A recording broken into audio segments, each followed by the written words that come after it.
Welcome, everyone, to the Do What You Can Live With podcast. I'm your host, Brandi Mac. For those who may not know, I am a critical care nurse practitioner and a mom who was just crazy enough to hop on social media 6 years ago and share what it's like to love a child struggling with addiction. So, in this episode, I'm going to talk some about long-term recovery and the struggles in that space. Haven't really talked about that because it is completely foreign and it is challenging, so challenging, even now. And we're over 2 years with her in long-term recovery. And I know if your loved one is in active use, how painful that is, the chaos, the struggle. It's not chaos now, but like when you get this far out, my family's in a great place. We are, but there is just nothing to really support loved ones or even the person, trying to maintain their recovery, at least not in my area. I know bigger cities, may have some resources, but this is a tough topic for me, you guys, because I am truly lost. I know I may talk with confidence about everything else and doing what you can live with and loving them, and all of that still very much applies. I mean, I am doing what I can live with, but I don't know how to best support her. And that's the honest truth. I can see her frustration, and then I get frustrated. So if you have a loved one who, when they found recovery, their life just came together and they had that shit figured out, they had dreams, aspirations, knew what they wanted to do. It doesn't mean it didn't take work, but they were self-motivated. You are truly blessed. I just want to say, I can't say it's rare because I really don't know. When do we ever really hear about long-term recovery? And because I think it's sometimes so rare for people to get there. There are times when I feel like she's never going to be able to move forward. And she's so smart. She's beautiful, but she just can't seem to believe in herself. And she still isn't stuck in that cycle of shame. He is a psychologist, but he's also a gamer. And I don't remember who sent me this video a few years ago, but it really made sense. Now it's going to sound offensive when you like hear me say it, but he calls it shit life syndrome, but he doesn't mean it in like a super negative way. I'm trying to find it. Healthy gamer. That is who it is. So we use this term life syndrome to basically describe this group of people whose lives are so bad as they are trying to survive in life, they run into mental health challenges. They go somewhere, they get diagnosed with a particular thing, and they just rack up these diagnoses. I remember seeing this mentioned in an HG video a while ago, but I don't remember which one it was. I'm sure it's not an empirical medical phenomenon or anything, but whatever it resembles. And so he calls it shit life syndrome, and it's why it's holding you back.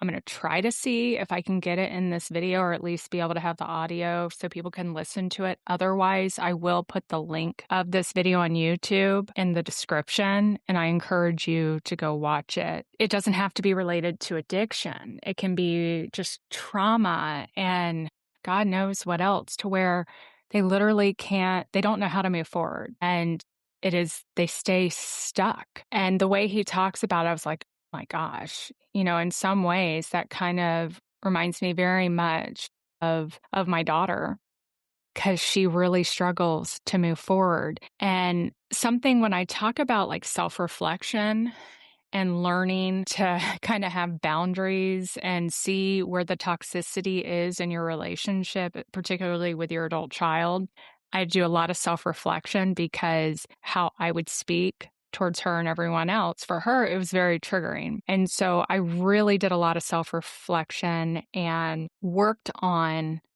how I communicated with her. And for years, without even intentionally trying, because I really wanted what was best for her. This goes back to her childhood, her middle school, high school years, and really having, I think, unrealistic expectations for her, putting a lot of pressure on her because I didn't want her to make the same mistakes that I made. And that's often so common, right? Because we know that struggle. And so I would put a lot of pressure on her to make really good grades about who she hung out with. I was very critical, and I recognize that, and I've tried to instill in her not to do the same thing to her children. But I understand, like, I recognize that now, today, in this space, I am not the person to help her set goals because the way my brain works, I have ADHD and drive and goal making. Goal one, I'm already 10 steps ahead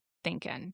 All right. When we're just starting at step one. And that is very overwhelming for her. And I recognize that. And I have talked to her about that multiple times. And that I think it would be horrible if I was to help her in any way when it came to that. And she agrees and she recognizes that. And I don't know how to help her. I don't know how to help her move forward. And there's so many barriers. She ended up getting pregnant right like a month into recovery. That was devastating. And I knew what the struggle was going to be. Ultimately, though, I mean, obviously, we absolutely adore our granddaughter. Brooke is such a wonderful mother to her, takes amazing care of her. Brad is she's going to be 2 this year, and my daughter has not worked. Our plan originally was we were going to let her stay home for a year, maybe try to find volunteer opportunities and work on her recovery and focus on that and her coping skills. And then she got pregnant. And so it's really at this point now, 2 years in, she still doesn't have her license back. And part of that is she doesn't make any income. And what she had before was she had a reckless driving charge, and it was during COVID. And she was failure to appear because she had relapsed and her license had gotten suspended. Well, the fees to get it to pay off and I guess get it back, it's actually not that high, is my understanding. Originally, I had said, I'm not going to pay for that because she did that. I'd be willing to pay for it, but that's really not the issue. The issue is car insurance because car insurance is so expensive. And then having that reckless driving charge. And she hasn't been driving for years now. Florida car insurance is one of the most expensive. And so we just simply cannot afford to pay for her car insurance. And then she would be eligible for like daycare assistance, like for her to go and get a job. But there's a huge wait list because my mom actually is in like supervisor role for that organization that does that. And so she wouldn't even be able to get anything to help pay for daycare. And once again, we can't pay for that. We pay for everything for the baby, for our grandson, for her, and we cannot take on another daycare bill. I pay for after school care for 2 kids already because we have to with our jobs. And there's, a lot of people even say she didn't have the baby. There's not even a female sober living in our county. And so there's just a huge lack of resources. People will talk about, well, she could take a bus. We don't have bus transportation like that. We're rural and there's just not any opportunities really around here. And so it's been a real struggle trying to figure out how to help her move forward. And then she gets frustrated. And I would be too, but I can't do this for her. She's 26. I can't do everything for her. And I recognize that. And so I tell her, I'm like, you have to start with one, think about and figure out what you want to do. And it's okay if it changes down the road. It's just starting, taking that step to figure it out.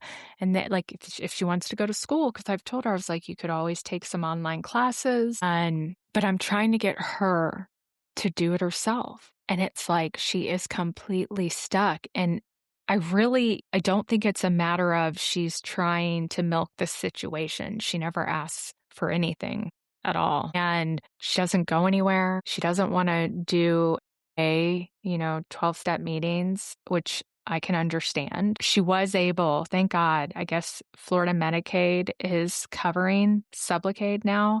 So she was able to continue her Sublocade shot because I was really nervous about that, especially because I haven't talked about it on social media. I was worried that if she's in this place where she wants to move forward, but she's so stuck and it's this internal battle, those are all things when they get overwhelmed and they hate the way they feel, it starts this cycle of shame and they end up relapsing, and yeah, I've never been oblivious to the fact that my daughter could go back out. Anyone who's lived this knows the possibilities. I am one person, I don't live in denial. I'm a realist. I don't. And this is like when I've talked some about aftercare. We need programs in every single community because addiction is everywhere.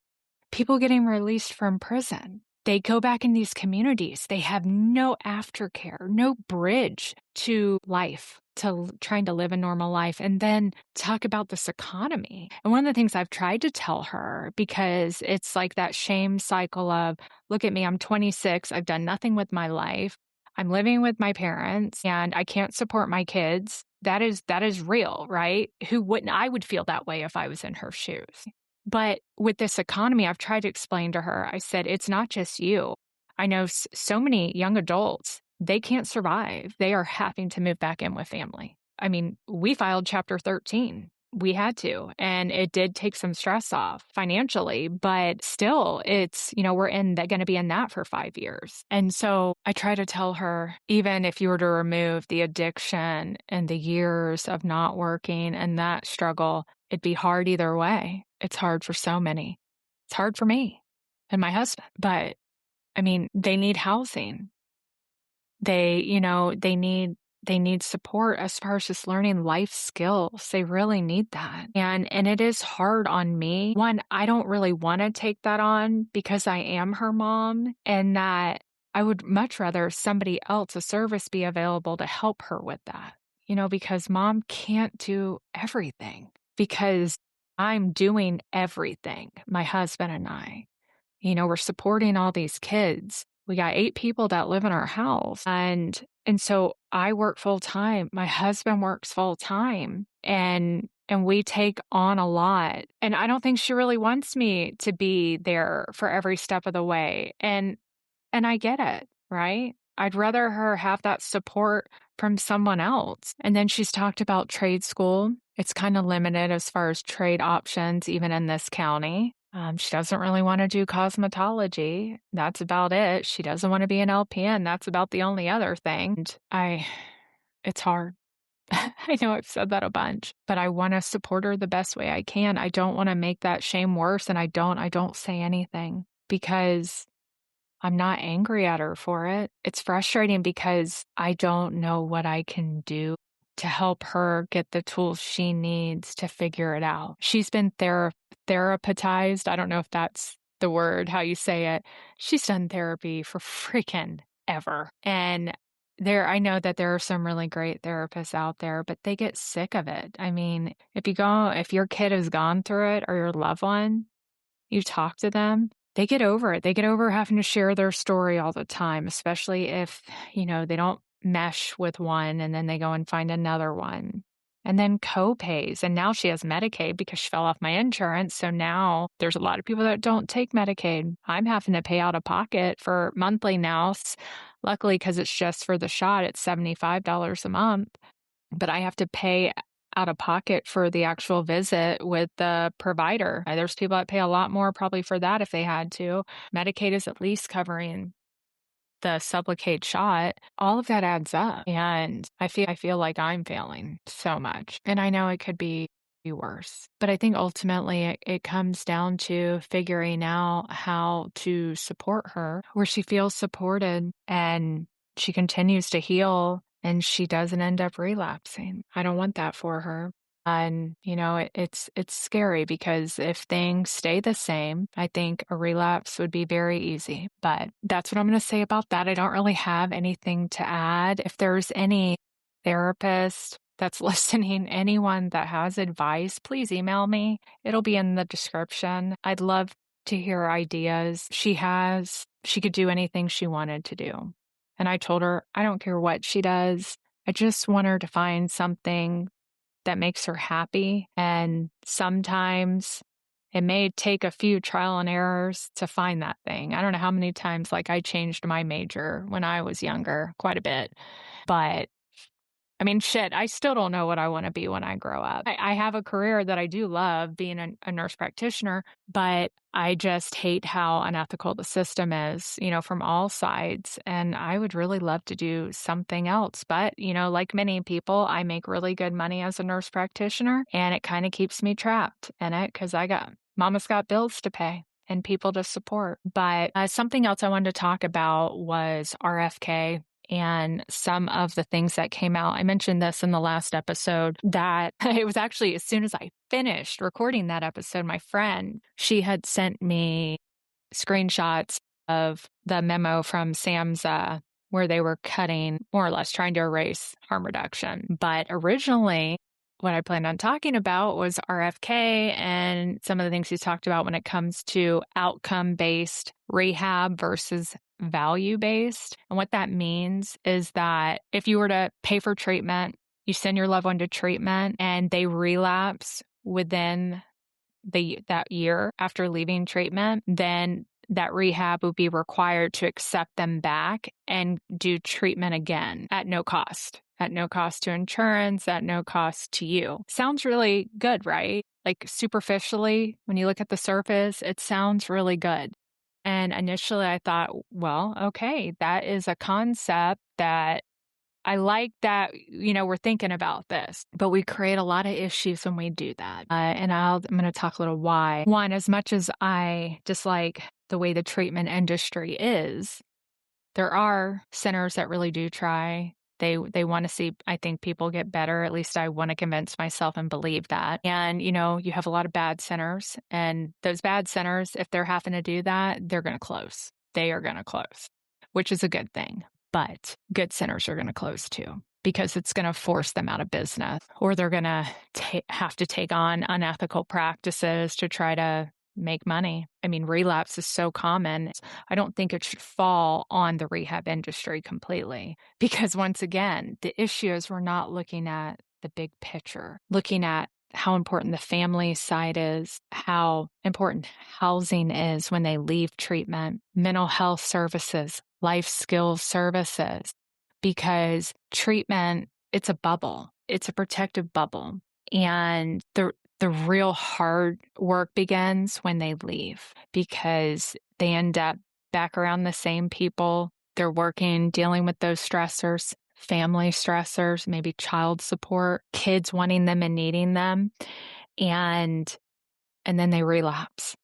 And so if we're not going to have a really good, solid aftercare program across the country to support these individuals going through treatment and families after rehab, then that barrier there, it should not fall on the rehab, because I really believe you could find a phenomenal program and them do everything. The person do all the work. They stay, they complete it. It could be a year-long program. And then they get discharged, and then real life happens. They're forced back into real life, and they can't handle it because recovery takes years. I see it in my daughter, over 2 years, and the shame is still there. It's a struggle. My friend Jen, on the trip in Washington that we took, she's in recovery for many years, and she has talked about it's way longer than 2 years for her even, and she still struggles with like her self-worth and how she envisions herself. And she's amazing, absolutely amazing, so smart, so educated. She speaks so well, and she could do anything. And so, like I said, as much as I dislike the way the industry is when it comes to rehab, I do not think that they should have to take on that. I think there are other ways you can hold rehabs accountable, but it's always about the quick fix. Throw a pill at it, right? 30-day rehab. No, because there has to also be this desire to want recovery. People can argue with me all day, and I know there's some people thinking, no, there doesn't have to be a desire. Maybe they will find that desire while they're in treatment, and that is true. But there are many who go to treatment or they're forced into treatment. Forced treatment doesn't make people stay sober. Nope. And so that's the thing, is that if there isn't a desire, they're not going to maintain it. And then on top of the fact that, a lot of people, especially in this economy, they're having to go back and live with their family. Well, their family has zero guidance. They've done no healing whatsoever. They don't know how to communicate. So they're going back in this toxic household where the family's been hurt, they haven't coped with those emotions, and they probably don't even realize the shame they're putting on them. And that is setting them up for failure. Is that the family's fault? Not really, because we're just winging this shit. You're given tough love, rock bottom. What are you really given for long-term recovery after rehab? I don't feel like you're really given fucking much. And AA, NA, it's not for everyone. There are many paths to recovery. And I think there's a lot of people, even in AA and NA, that would agree there needs to be services to help to better support. And so our government is never going to view aftercare as a priority. And the reason why is money. If you're really looking at years of recovery and mental healing, the brain healing and learning to become a functioning member of society, long-term medication assisted treatment if needed, if they need that support, they don't want to look at that cost. They'd rather pass it on. Like that's what they're trying to do. They're passing it on to the rehabs, which I don't agree with, because there are people, you can go to the worst rehab, and if you have a desire to want to be sober, to find recovery, it can be the worst rehab ever, but you're in it. You might could have gotten sober without that rehab because you were ready. And I've talked to numerous people, they got sober on a bathroom floor because they simply could not afford treatment. Treatment was not an option for them, and they maintained it. So it's really a fucked system. That's where we are. I don't think it's going to improve in my lifetime. It's pretty sad. And so I had planned on talking about that, and then SAMHSA sends out this memo. And so there's a lot of misconceptions about harm reduction and what it is. Harm reduction is like an umbrella. It encompasses so much. I feel like one of the most stigmatized ones are needle exchanges, because you're going to think, and I felt this way, that it is encouraging drug use, but it's not. It's actually, Europe's been doing it for decades. It started in the 1980s when HIV and AIDS became a true public health issue. People were using drugs and sharing needles. And so they started exchange programs. What they found, and some of the data I had read, was that the spread of disease dropped by over 50%, which is huge, because if they want to use drugs, they're going to use drugs, whether it's with a dirty needle or not. And another piece of it that a lot of people don't consider, I was really surprised when I went to Kensington. That's like an open drug market right there. They're using it in the streets. And I expected that I was going to see tons of needles. I did. I didn't see one. I was actually really surprised. I figured I'd at least see a few. But the outreach workers down there have really done a phenomenal job, I guess, of cleaning the needles up. And a lot of these places, they run off of donations. They get federal funding. And they do this because in these neighborhoods, even surrounding Kensington, you have families that are there. They're walking their kids to the park. They're doing these things. And as far as safety, if needles are everywhere, keeping them off the streets, that's something that the needle exchanges do. Is they provide a spot where they can discard their used needles, and with sharps containers, and then they're going to be transported to where they need to be transported to, and then they get new ones. Like I said, they're going to use if they want to use, but it's about public health. And on top of it, when you cut down on the spread of disease and wounds from dirty needles, skin infections, endocarditis, all of those things, a lot of these people don't have Medicaid. They don't have health insurance. They're going to end up in the hospital at some point. Who do you think is going to pay for that bill? That's when that cost, they're still going to need health care, and the hospital will admit them and will treat them. All that cost piles up, and it shit rolls downhill.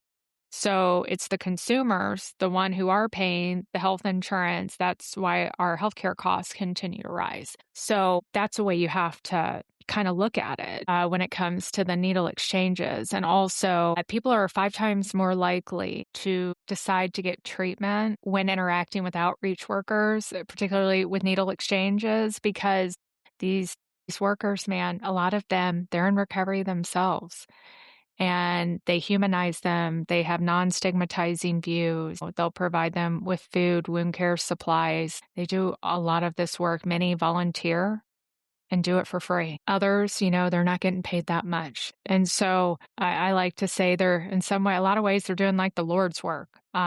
Because there's many people who would never, they would prefer to just look down. But SAMHSA with the federal government, who's over like addiction and mental health services in regards to like federal funding and grants, federal grants, which is what a lot of these services they use to be able to have the supplies and offer these and like Narcan distribution. They are no longer going to fund needle exchanges, and they are no longer going to fund hotlines such as there's hotlines like Never Use Alone because someone's going to use, they're going to use. I know I keep saying that, but I'm just trying to get it into the heads of the people who are having a hard time grasping that with never knowing what you're going to get in your supply and how deadly fentanyl is. Most people who use, they're not trying to die. And so a hotline like Never Use Alone, they're going to pick up, they're going to get their name, their location, and that person while they use is then going to use. And if they stop responding to them for however long they stay on the phone,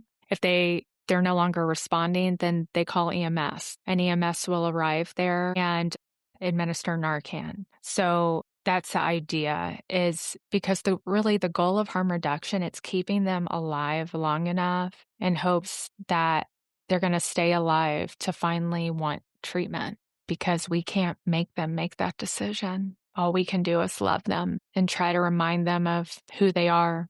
So I was very upset when I saw that, because ASAM is the American Society of Addiction Medicine. They put out like their yearly recommendations when it comes to substance use disorder, and it literally goes against every single one of them. But this administration doesn't give a shit. But then you have Joe Rogan. And I've said this, those who may not know, Trump signed an executive order, I guess, trying to push for psychedelics to not, I don't think it's to become legal, but maybe be rescheduled and more research be done, because there's a lot of benefits to psychedelic therapies when it comes to trauma and mental health. The evidence already shows that. And I fully support that being used. But all of a sudden, Trump's approval ratings are in the toilet, and he is trying to get hemp to stay legal, and then now psychedelics. If Joe Rogan came out on his podcast in support of harm reduction, this would all change. It's because Trump knows his audience is with Rogan and his approval numbers are really low.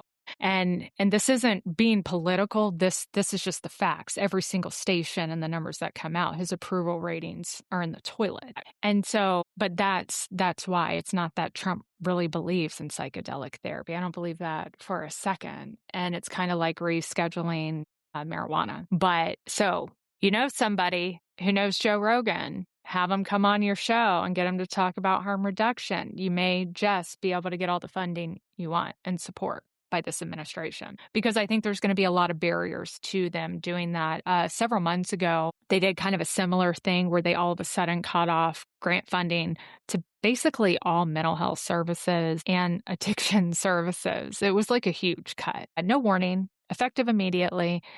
And then there was this huge outrage, and it got reversed very quick. But that included, it was funding, I think, even for some treatment centers and mental health. So when you have all those people impacted, there's going to be a lot more loud voices. But when this is just harm reduction, stigma is still such a huge issue in this country. I think you're going to see more and more of it get cut, because they've even said, if you accept federal funding, you are no longer allowed to use the words harm reduction. Why? They're erasing it. And I don't get it.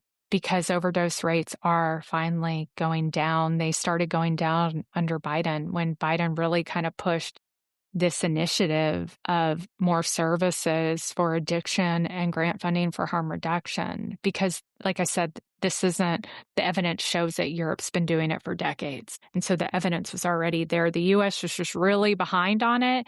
And what they don't realize, I mean, harm reduction services will survive because a lot of them were doing it underground before it kind of became somewhat mainstream here and we had government support. They were doing it underground to begin with, and they're ultimately going to have to start doing that, I think, again. And they're not going to cover fentanyl, xylazine, and metamethadone testing strips. These are how people test their substances to make sure they're not getting something they don't want in what they got. Because there are a lot of college students who use drugs, Molly, MDMA. They use these, they want to party, they want to have fun. It doesn't mean that they're addicted, but I mean, it is a thing. Young adults, they do these drugs. They don't want fentanyl in it. They're not trying to die. They're trying to party and have a good time. And so they can test their drugs. But now they don't want to cover these services. It's one thing to want to improve, make changes and improve the system, but you don't go and eliminate the very things that help the overdose numbers go down. It doesn't make sense. You can improve, but you don't go and eliminate what's worked. And so I do fear we're going to start seeing those numbers go up because naturally I get people who talk about, well, you know what? The numbers went down because the border closed. No, that's false. All of that data, it's very delayed and when the data comes out. So the data that's been coming out was coming out when Biden was in office with the deaths going down. We haven't really gotten the data yet for if the deaths are going to go down more or go up for Trump yet because it's like a year behind. And so, yeah, you can tighten the border, you can cut down on fentanyl, but we now have metamethadone in the drug supply. We have xylazine that's been in the supply. There's carfentanil, which is even stronger than fentanyl. There will just be a more deadlier drug that will come out. And we're already seeing a shift to if people want to numb and escape and use something, they're going to. It doesn't matter what it is. And we're seeing a rise in methamphetamine use. So you can try to create an argument about the border. That's fine. History has shown, the government knows this. They know it. It is shown that anytime you try to eliminate like a substance, the war on drugs has failed miserably, by the way. History's shown that a more deadlier one comes to play. If there's any topics that you guys are interested in me talking about or covering, please email me, let me know. And I did write the book, Do What You Can Live With, for families navigating addiction, grief, and impossible choices. That is available on Amazon. So it's our story with actual tools to help you create boundaries, all kinds of information in there. But I appreciate your support in this and on social media. And follow, subscribe, leave a review, please. It helps more than you know. And you guys take care until next time.